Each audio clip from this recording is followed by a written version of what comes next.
건강한 세포를 가진 사람이 진짜 건강하게 장수를 한다, 이렇게 보시면 됩니다.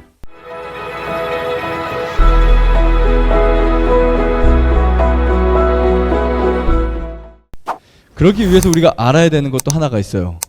뭔지 아세요? 세포의 삶주기입니다. 세포의 삶주기. 나는 몇 살까지 살 수 있을까? 궁금하시죠? 네. 나는 과연 얼마나 살 수 있을까? 사람의 수명이 얼마나 될까? 우리 한국 사람들은 81.4세를 산다고 하는데 나는 과연 그만큼 살 수 있을까? 궁금하시죠? 근데 그 사람의 삶의 그 수명이 있는 것처럼 우리 세포에도 수명이 있어요. 그것은 이제 세포의 삶주기라고 하는데 가장 짧은 수명을 가진 세포가 백혈구입니다. 백혈구. 얘는 이제 10시간에서 한 3일 정도면 수명을 다해요. 오늘 만들어진 백혈구는 빠르면 10시간 안에 죽고 좀 더 길게 가면 3일 정도. 굉장히 빨리 죽죠. 매일 만들어져요. 매일. 그리고 위벽세포는 한 2일, 2일에서 일주일 정도 걸린다고 합니다. 위벽세포. 그래서 위를 완전히 세팅하려면 디톡스를 해주면 위가 세팅되는 거예요. 그 다음에 정자세포도 한 3일 정도 걸려요. 정자세포. 그리고 장세포는 한 3일에서 4일 정도. 이렇게 세포의 삶주기가 있어요. 그리고 소장의 상피세포는 한 일주일 정도가 걸립니다. 이 소장의 상피세포와 소장의 안에 육모 돌기는 우리 몸에 아주 중요한 축인 혈액을 만들어내요. 그 다음에 혈소판, 한 열흘 정도 걸려요. 혈소판. 우리 보통 상처가 다치면 그쪽에 하얗게 이렇게 뭔가 생기죠. 피가 나기 전에 혈소판이 모이게 되면 응고가 돼서 혈액을 지혈시킵니다. 그 혈소판이 열흘에 한 번씩 바뀐다고 해요. 자, 그 다음에 피부 표피 세포 같은 경우는 피부 표피 상피의 세포들은 2주에서 4주 걸려요. 그리고 뭐 적혈구는 120일, 그리고 대식세포 한 수개월, 그리고 췌장세포는 1년에서 2년 정도. 그리고 여러분들이 가장 오랫동안 잘 안 바뀌는 세포가 어떤 세포일까요? 뼈세포겠죠. 거의 25년 정도 걸려요. 그러니까 이렇게 세포의 삶주기를 알면 우리가 내 평생의 기간 동안 바뀌는 세포의 구조들이 있고 그 중에 우리가 가장 중요한 거, 세포의 삶주기에서 백혈구, 적혈구, 혈소판 이런 세포의 삶주기가 정말 중요해요. 그래서 여러분들이 식생활을 바꿀 때 이 세포의 삶주기를 이해하셔야 돼요. 면역세포 같은 경우는 우리가 감기 걸리거나 몸이 아프면 며칠만 금식하고 식생활 개선하면 낫는 거예요. 그 이유가 뭔지 아세요? 좋은 백혈구가 며칠 만에 만들어지니까. 좋은 백혈구가 활성화되는 데는 시간이 굉장히 빠릅니다. 하나님이 이렇게 만드셨어요. 그래야만 우리가 살아가는 데 있어서 힘들지 않게 하려고. 염증이 생기고 그것을 해결하고. 그런데 전반적으로 우리 피가 전반적으로 바뀌어가지고 내 몸의 세포를 구성하는 기본 요소의 세포들이 바뀌는 시간을 120일 정도로 주신 거예요. 120일.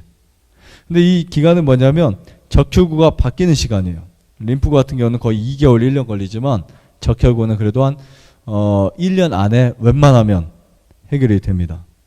거의 120일이면 거의 적혈구가 바뀌어요.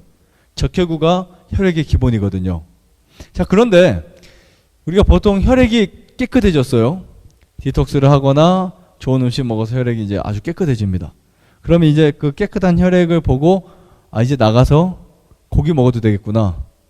뭐 맛있는 거 먹어도 되겠구나. 이렇게 생각할 수도 있어요. 근데 이 적혈구 전체가 이 주기적으로 바뀌지 않는 사람이 혈액이 잠깐 깨끗해졌다고 해서 그것이 유효기간이 오래 가지 않습니다. 한 며칠이면 다시 떡이 져버려요. 근데 반대로 혈액이 완전히 깨끗해가지고 정말 좋은 사람이 뭐 음식 나쁜 거 한두 번 먹었다고 해서 갑자기 뭉치거나 안 좋아지거나 그렇지도 않아요. 그러니까 뭐가 중요하냐면 적혈구 자체가 오랫동안 형성될 수 있도록 건강하게 만들어주는 게 가장 중요하다. 이렇게 이해하시면 됩니다. 그래서 여러분들 적혈구를 바꾸는 기간 최소한 한 4개월, 6개월, 1년 이 정도를 여러분이 똑같이 유지를 하시면 어떤 변화라도 일어나요. 근데 뭐 한 달 하고 뭐 나가서 이상한 거 드시고 2달 하고 엉터리 생활하고 그러면 해결이 안 되는 거예요. 특히 뭐 한 달에서 뭐 어떤 분들 간식도 하고 또 나가서 뭐 드시고 또 와서 또 하시고 이런 건 거의 큰 변화가 없어요. 일시적인 변화들은 있지만 아주 큰 변화가 없어요. 그래서 인내가 필요한 거예요. 자연치유에는 반드시 인내가 필요합니다. 내 혈액이 바뀌는 시간이 필요하고 세포가 바뀌는 시간이 필요한데, 자, 이게 길면 길수록 좋아요. 이해하시겠죠? 이 기간이 길면 길수록 좋아요. 1년보다 1년 반이 좋고 1년 반보다 2년이 좋고 2년보다 3년이 좋고, 그걸 길게 가서 만들어줘야 돼요. 그래서 옛날에 있었던 내 그 과거의 습관들을 조금씩 지워버리는 거예요.